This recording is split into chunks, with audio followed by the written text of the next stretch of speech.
Seems like each week. I tell you, the work she puts into it.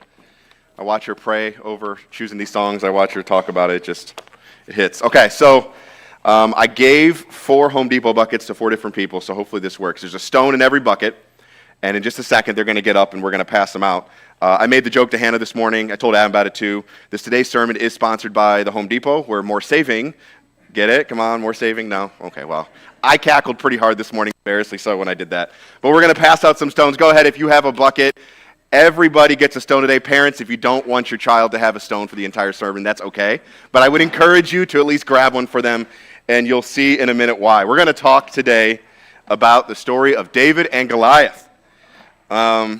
We spent, while they passed them out, I'll explain to you where this came from. You can pick your stone. Cam can give you your stone, whichever one you want. And we'll hope that if my sermon doesn't go well in about 10 minutes, you're not throwing them at me like some medieval torture. Yes, right? So on Monday nights in the summer, we had our teen nights for 8 weeks. Some of your teenagers came, and I appreciate you. I know how hard it is to get your teenagers to something that is not a normal, like we're already going to be there. My kids are already going to be there. I appreciate you making the time. I hope they came home excited about something. I hope that for them it was impactful. And we went through 8 different lessons on discipleship. I was introduced to a high school Christian teacher whose name is Ray Vanderlaan. Ray is a high school teacher, and he is passionate about following Jesus. He is passionate about reading the Bible in the context within it was written. He is passionate about Jesus, and we went through a discipleship course he has, and we're gonna it's 4 seasons. So we went through season 1 this summer, next summer season 2, and so on and so on. And we're also doing it with the young adults as well. And the lessons on the Monday nights were we would spend time watching a video from him. We talk a little bit about it, and then we broke up into small groups and we had conversations about it. And if your teenager didn't come home and say, hey, we talked about this, I would highly encourage him to talk to your teenager. The first week, we talked about a disciple is someone who is all in for Jesus, right? Jesus says, love the Lord your God with all your heart, with all your soul, with all your might. And we had teenagers who said, I am not all in for Jesus because I struggle with the way I think about myself. I'm not all in for Jesus because inside my head, I just want to hurt myself, and I don't think Jesus would want that. And to hear someone who is 15 say that just makes you think.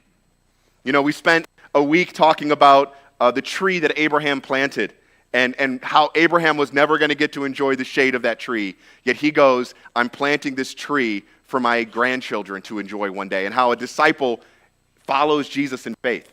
We talked about how a disciple is somebody who goes out into the chaos of the world and looks to bring Jesus to that, and isn't afraid to get messy, isn't afraid of the drama. We talked about how a disciple does what Jesus says. Someone who builds his life on the rock is someone who's following what Jesus says. We looked at the story where Jesus heals a blind man and doesn't quite heal him all the way the first time, on purpose, because Jesus is trying to show his disciples, if you're going to follow me, you need to be changed by me. You can't hope to go through life as a disciple for me without being changed. And for me, at least, in talking with some of the other workers and just even mentioning it to some of the teenagers, the lesson that stood out to me the most that week was the one right in the middle, and it was titled The Stone. And we talked about the story of David and Goliath, and the whole premise of it is David had a stone to throw out into the world. And that stone was literally a stone. David spent his entire life as a shepherd, and shepherds, especially back in Bible days, would spend thousands of hours throwing rocks, whether it was with a sling or it was with their hands. It's what they would do. And Jesus and God called David to be a part of his story, and he said, David, I don't want you because of anything else, but for the one thing that you do well. And we talked to teenagers. We said, growing up, I think for a lot of us, especially as we're a bit older and we've come through Christianity, we were told about this, quote, will of God. And it's this thing that's out there that God wants me to do, and I can't quite tell you what it is. And if you ask me today, I'm still not quite sure what it is. And it's like this ethereal thing that's out there. Yet, when I look at the story of David and Goliath, David is just so confident that he stands in front of a giant and says, I'm going to throw this at you, Goliath. that the whole world can know God. And so we asked them, what's your stone? What's the thing that God wants you to participate in his story with? And so we had some really good conversations about it. I think it went really well. And you know what? The stone represents the unique way that you were created to participate in God's story so that others can know him. And there's the beauty of it. You're holding a rock this morning. That's your stone. I can't reach over and throw yours for you. You can't throw your kids. Your kids can't throw yours. Your friends can't throw yours for you. Your stone is yours to throw. And you're meant to participate in God's story. And so the question I want to ask you this morning, I have two of them. The first one is, what does God want you to do with his story? You know, the older I get and the more I read the Bible, the more I realize that God has this beautiful story told from Genesis to Revelation. And in this story, he created a world and he placed man in it. And in this garden, he said, hey, listen, I want you to be a part of my story. And Adam and Eve go, we'd like to write our own story. So we're going to eat a tree. We're going to do it for ourselves. And God goes, okay, well, I'm going to help you get back to the garden. I'm going to help you participate in my story. And throughout the Old Testament, over and over and over again, someone stands up and says, I don't want to do it my own way. And God goes, okay, I'm right here when you want to participate in my story.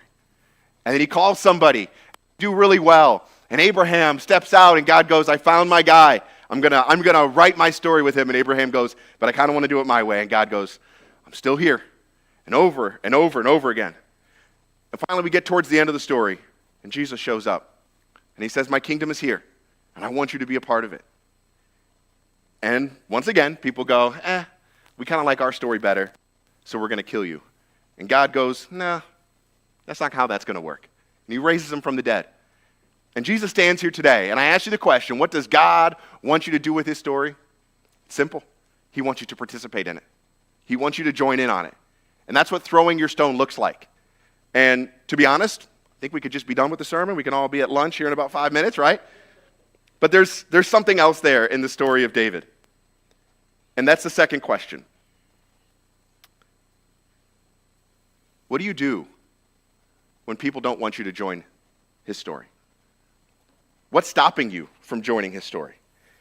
You know, there's a lot of things that stand in our way. You know, if I ask you, what does God want you to do with our story? I think we have different things we might say. He wants me to know it, right? So some of us get really intellectual, right? We study the Bible. We watch YouTube videos on the Bible. We immerse ourselves deep in the Bible. And I don't think that's wrong. That is absolutely something God wants for us. But it's not joining his story. And if all we do is we know the story and we never join it, we've missed out. Some of us might say, he wants me to defend his story. So I will work on studying the archaeological evidence of where the flood was and where the ark is. And I'll tell you all about that. And God goes, that's great that you know all that stuff and you can defend all that stuff. But if you don't join my story, you still miss the point. Some people might say, you know, as I look at your story, God, he wants me to believe it. And yet we read in Jesus' story that there were demons and Satan who believed the story of God, but just refused to join it. And so if you don't join God's story, you've missed the point. But we're going to look at the life of David this morning, and specifically in his story with Goliath, that chapter and a half or so. And I think there are 4 people who kind of hold up David from throwing his stone.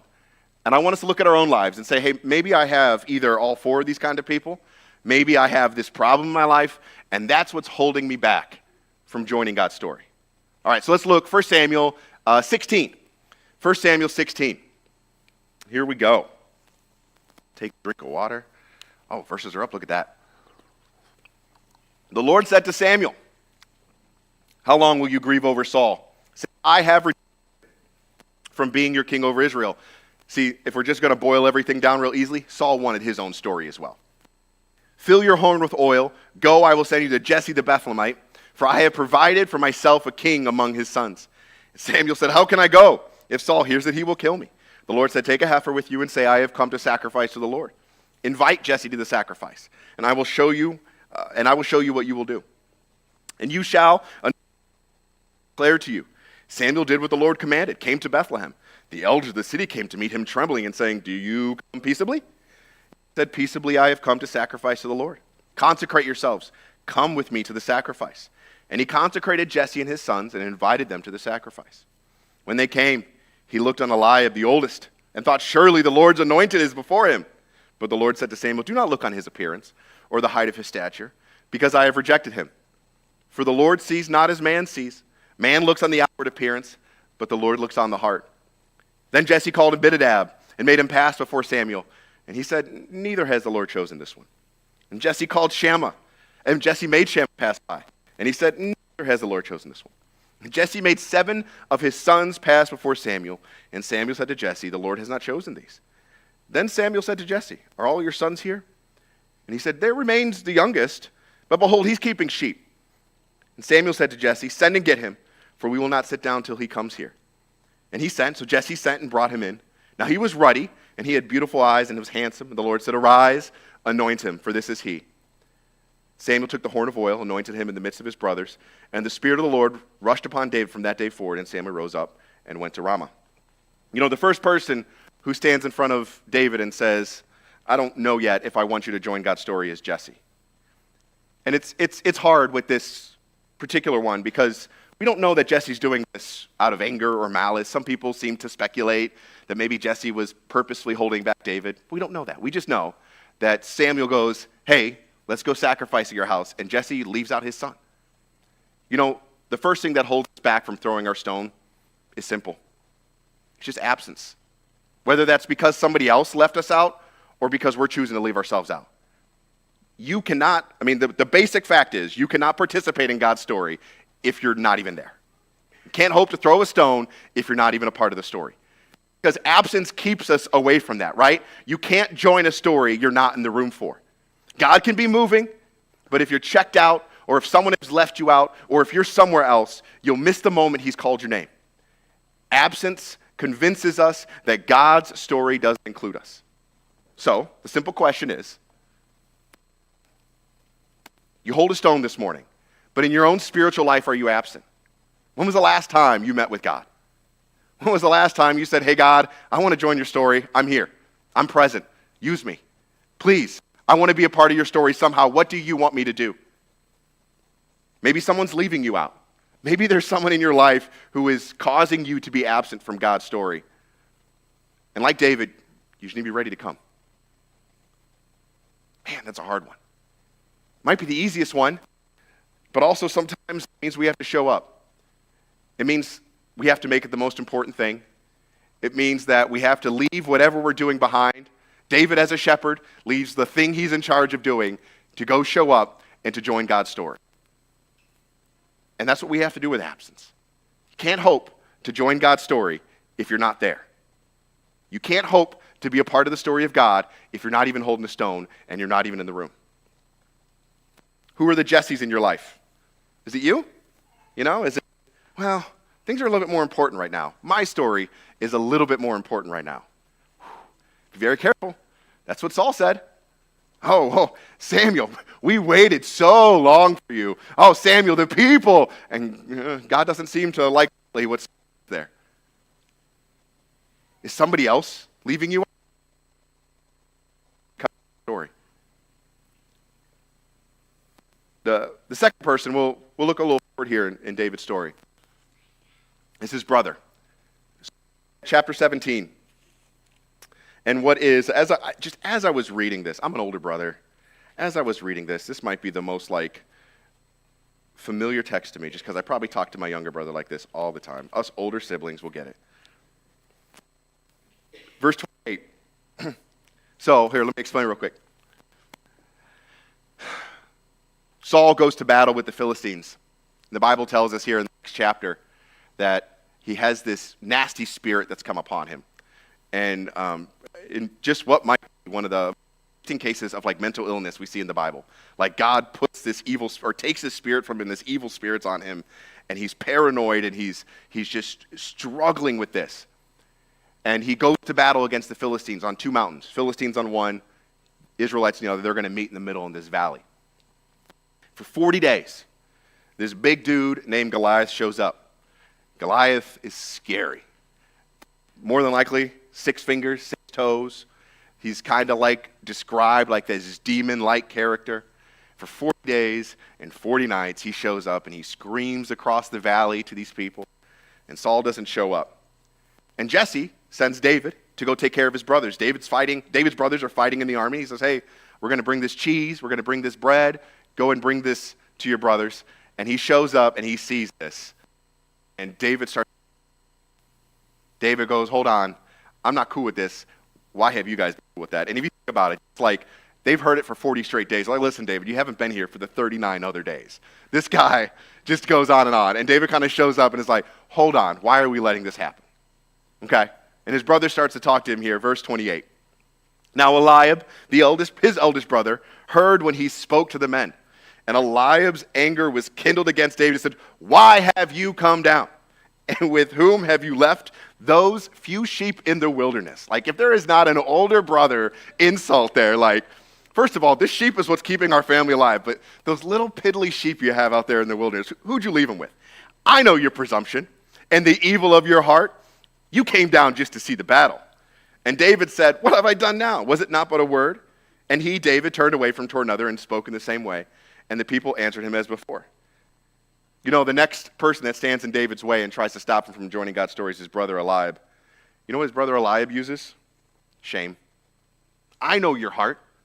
David, I know your heart. Well, hold on here. Beginning of the story we just read, God says, oh, I saw a man who's after my own heart. I don't look on the outward appearance. I look on the heart. And Eliab goes, yeah, Samuel and God don't know what they're talking about. Hey, David, I know your heart. I lived with you those years. You're not as good a little boy as Samuel thought you were, right? Where are those little bitty sheep? And man, shame really keeps us from taking part in God's story.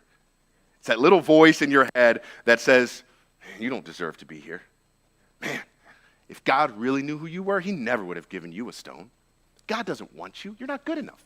Your sin is so bad, Jesus on the cross couldn't have taken care of that one, right? It's like this little nagging voice. Eliab claims to know David, right? I know your heart. I know the little presumptions of your heart, David. You need to just scamper back home where you came from there, little brother. You know, Samuel made me look bad when he said he doesn't look on my outward appearance, but I know your heart. And that's what shame does. Shame whispers in your ear like it knows you.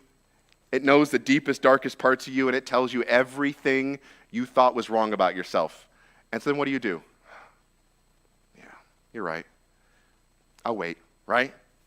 Shame reduces you. It says, little brother with little sheep, right? These little piddly things out in the wilderness. God doesn't want you. You know what's fascinating? Deuteronomy, Moses is talking to the people. This is hundreds of years before this. Moses goes, hey, when you're looking for a king one day, make sure you get a shepherd.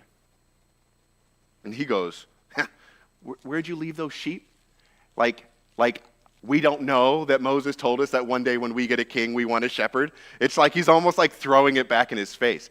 And that's what shame does. Shame reduces you. It makes you like 2 inches tall.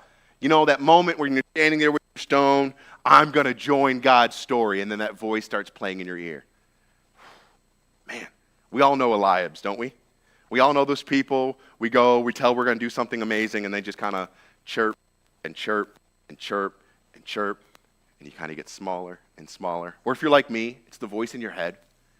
Man, it just chirps and chirps and chirps. And the older I get, the louder the voice gets, because the more life I've lived and the more failures I have. And over and over and over again, shame tells us that I know you, you're not good enough, you're little, I reduce you, you don't belong in God's story.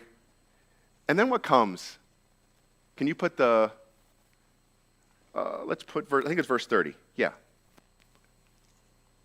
David has the most interesting response to shame that I don't know that I've really ever caught. David says he turned away from him. How quickly shame runs away when you go, I know I'm supposed to be here because God wants me here. Shame shrinks real quick when you turn on those lights and you walk away. That voice that's been playing in your head, that person that's been playing in your ear and says this and that and this and that goes away real quick. And David goes, I don't have to listen to you. Your voice means nothing to me. Your voice has no power over me. And how awesome that we serve a God a king like Jesus who says, my voice matters, and I want you to be a part of my story. I've given you something to throw. I've given you a stone to interact and to participate in my story with. I want you to be in the world and let other people know who I am. Don't listen to that voice. Listen to the voice of God. Turn away from that. First, we said absence in the way Jesse leaves David out of the story. When Samuel shows up to anoint the next king, David's not even in the room. He's out with the sheep. He's absent. He's left out. If you're left out, if you're not present, you can't participate in God's story. But here's the good news. God sends for him. Samuel says, we're not sitting down until David gets here. David walks in smelling like sheep, completely unaware that his whole life's about to change. Now, he's there. And he steps out into the next part of his story, and his brother goes, you shouldn't even. He turns away from that. And that's where we get to the next voice. The next voice, verse 31. See, David's been talking. Maybe the older brother's been yelling a little loud, and someone else has heard. And when the words David spoke were heard, 31, they repeated them before Saul, the king, sent for him. And David said to Saul, let no because your servant David will go and fight this Philistine. And Saul said to David, you were not able to go against this Philistine to fight with him, for you are but a youth, and he has been a man of war in his youth. But David said to Saul, your servant used to keep sheep for his father. And when there came a lion or a bear and took a lamb from the flock, I went after it, and I struck him and delivered it out of his mouth. And if he arose against me, I caught him by his beard and struck him and killed him. Your servant has struck down both lions and bears, and this uncircumcised Philistine shall be like one of them, for he has defied the armies of the living God. And David said, the Lord who delivered me from the paw of the lion and from the paw of the bear, he will deliver me from the hand of the Philistine. And Saul said to David, go, and the Lord be with you. Then Saul put a helmet of bronze on his head and clothed him with a coat of mail. David strapped his sword over his armor, and he tried in vain to go, for he had not tested them.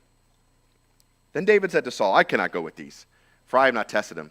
So David put them off. I love that, put them off. In the Hebrew, it's almost like he kind of shrugs, and he's so little and the armor's so big, it kind of just falls off of him.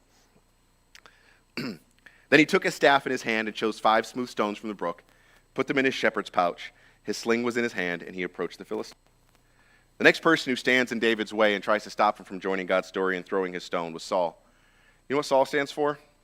Expectations. Man, expectations are tough. Other people's expectations? Man, what do your parents want you to do? What does your spouse want you to do? What does your friends want you to do? What does society want you to do? Man, if that's not prevalent today, people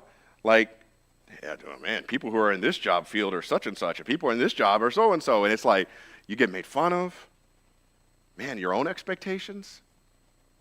And I can't tell you how many times I've used the excuse in my head, hey, God, I will join your story as soon as I figure this thing out in my life. What is that? It's an expectation. And God goes, I didn't choose you so that you could get all that stuff figured out and then join my story. I want you to join my story now. And trust me, Jesus says, we will work on those things. He doesn't say we're just going to leave them as is. Saul shows up and he goes, David, I love it. Let's go fight. But here, let me put my armor on you. So my question is, whose armor are you wearing this morning?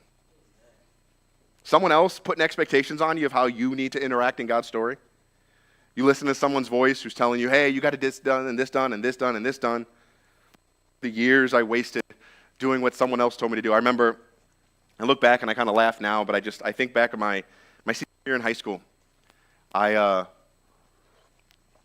spent most of my high school life feeling like I was called to some sort of full-time ministry. And over the last few years, I've struggled with that. I've struggled with if that was just because it was where I was at, and that's what everybody else was doing, or if that's what God really wanted me to do. And God has just been amazingly gracious to show me, like, no, I want you to do that. And as you got to the end of your senior year at the high school I went to, you would have a senior appointment with the pastor. And the pastor had this illustration he would always use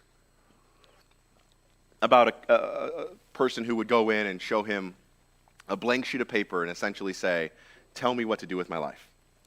And me and my arrogant hubris and all of my 17 and 18 years of wisdom showed up with an entire ream of paper thinking, this will really make him feel good, like about Mitch. And I look back and I cringe on that. And I look back and I wonder how misplaced my expectations were. How I was looking for the approval of someone else. You know, in those years, I never once went to God with a blank sheet of paper and said, God, what have you given me to do? What's my stone, God? You know, and as I was preparing this sermon, what we actually talked about with the teens was, what is your stone? And we talked through what your story is and what your giftings are and what you're passionate about. And then Matt and I were talking about what we're doing in Sunday school, and I kind of went through the program, and it's essentially, what's your stone? And look at your story, look at your giftings, look at your passion. I was like, wow. And I really wish I had that when I was 18. You know, it was 2 years later, and my pastor was in jail. And I remember getting a call, and I remember I was sitting in a buddy of mine's office, and he told me everything that had happened, and that he had just gotten arrested. I remember I sat in my car. It was an old Ford Explorer, and I was kind of slumped in my seat. And it was like, I had given him my expectations. Like, what am I going to do? And David doesn't do any of that. Saul puts all these expectations on David. He says, man, you're just a kid. This guy's been fighting since he was your age. Here, take my armor instead. And David just kind of does one of those and goes, I haven't tested these. I'm good. And for the teenagers, don't worry about expectations. God created you with a stone. If you're spending years trying to figure out what it is, you're not doing it right.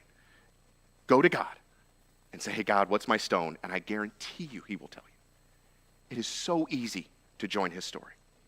And for us, who are now like in our 30s and 40s and even older, and we feel like, man, I spent my whole life worrying about someone else's expectations of me. The beauty of the story of David is we just need to go like that and go, okay, God, okay, I want to join your story. I want to throw my stone out. So first we said absence keeps us out of God's story. Next we said shame holds us back. Remember Eliab? Third we said expectations, right? And what those look like. And lastly, it's the obvious one. The story is David and Goliath. The last one that stays in his way and tries to prevent him from joining God's story is Goliath. And Goliath represents giants. And man, for all of us, these are different. You know, I was laughing this week. I saw a guy who was talking about ADHD and how prevalent it is, and he was talking about how it forms in children who don't have a good concept of time. And he used an illustration, and it cracked me up because it had just happened in my house, where like if you tell your kids like, hey, mom will be home in 5 minutes, like, oh, that's gonna be forever, and meanwhile us adults were talking like, I feel like it was just 2020 and we were dealing with COVID, and now it's like 5 or 6 years later, like where did this go? And my kids are frustrated because lunch might not be ready in 20 minutes, right? And you think about our giants are much like that, you know?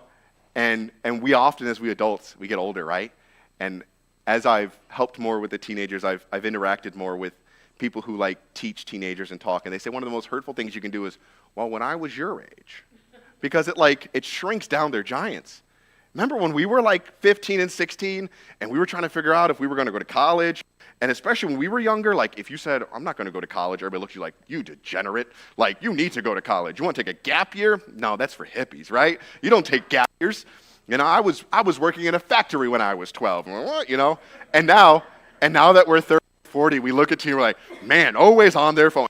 We have this same, and all we do is we take their giants and we reduce them, but we all have them, right? And maybe our giants are different, you know? If you're a child in the room and you're standing with your stone, you're like, listen, I would love to join God's story. Your giant's going to be a lot different than those of us in our 30s and 40s. And my giant at 30 and 40 is going to look a lot different than your giant if you're in your 50s and 60s and so on. But we all have them. You know, giants, especially in the story of David and Goliath, really represent that thing that is like anti-God.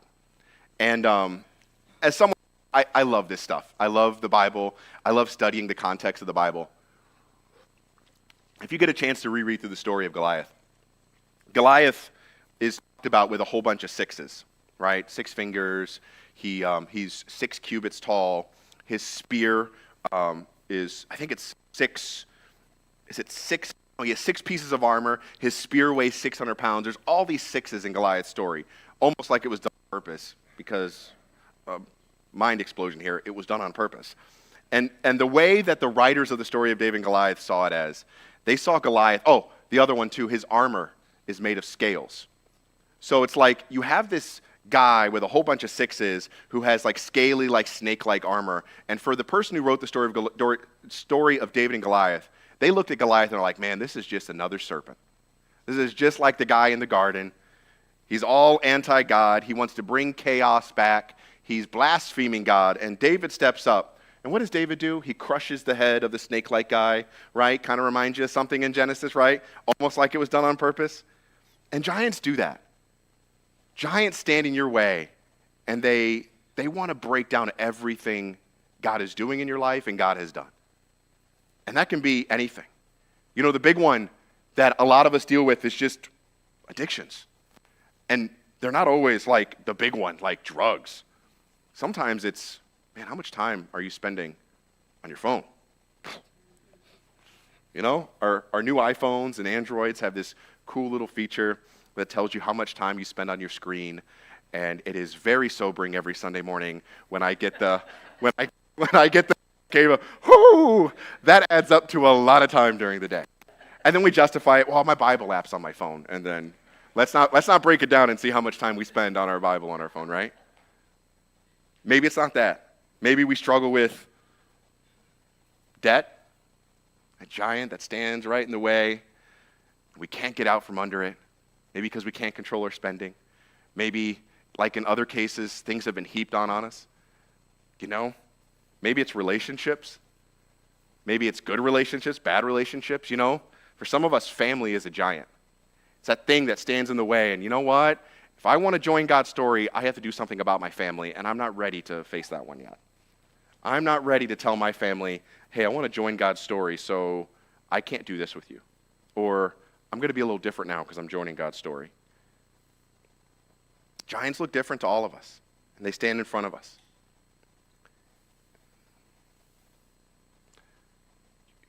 As we read on in the story, we see that David does something really interesting. Look down to verse 45. I want to read what David says here. So David's talking back to the Philistine. He's talking to Goliath. David said to the Philistine, you come to me with a sword, and a spear, and javelin, but I come to you in the name of the Lord of the hosts, the God of armies, of Israel, whom you have defied.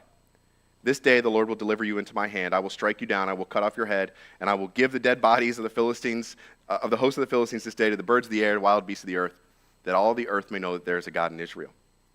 And all this assembly may know that the Lord saves not with sword and spear, for the battle is the Lord's, and he will give you into our hand. When the Philistine arose and came near and drew near to meet David, David ran. We know the rest of the story. He throws a stone.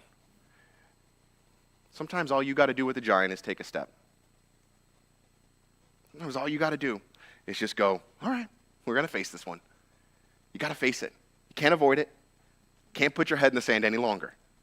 You can't say, well, my debt is a lot, and I'm going to fix it first, right? My addictions are really hard. Let me just get to the end of the year, and then we'll figure it out. The broken relationships that I have, and I'm going to figure that out. Well, man, my job is really holding me back from joining God's story. My anxiety, man, it's crippling me.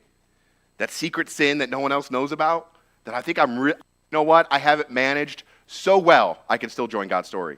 No. The bitterness I'm struggling with, no. You got to take a step.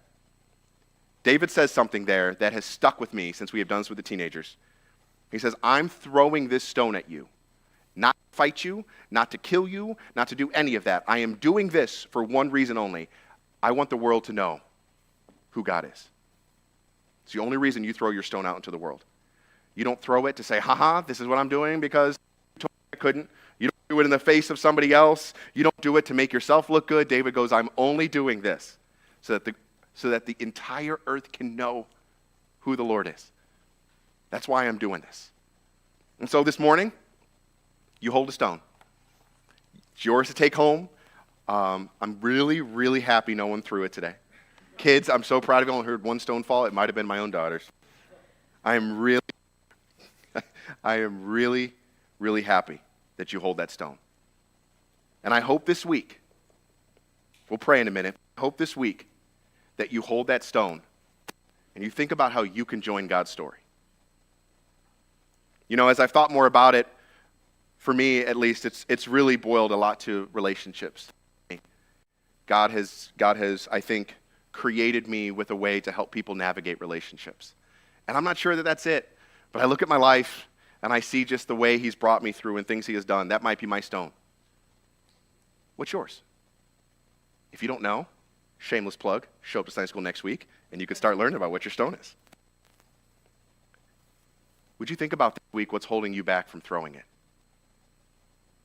Every head bowed, every eye closed. As you hold that stone, would you feel it? For some of us, it might be heavy. Maybe it's a cool color. Maybe it was just handed to you. Maybe you chose it for a specific reason. Would you ask God what's stopping you from joining his story? Would you ask God if maybe it's absence, maybe it's aim, maybe it's expectations, maybe it's just a giant, maybe it's something else? Would you repent of that this morning? You know, for years, I struggled with, and I still do, what people think of me. And I can't tell you how many times I'll walk around my neighborhood, I'll get on my knees, I'll pray in some way. And Jesus is just so gracious. That's why he says, you repent, you confess, he forgives you. Joining God's story isn't hard. It's not. A 12-year-old boy who took care of sheep all day, every day, did it. Abraham, a guy who struggled with his own sins, did it. Noah, a guy who struggled at the end of his life, did it. Moses did it. Esther did it. We have stories all throughout the Bible of people who've joined God's story. What's holding you back from joining it this morning? Would you take a minute or two as you hold your stone, and would you ask God maybe what's holding you back? And as things come up, would you repent of that? You think about maybe you can move past that.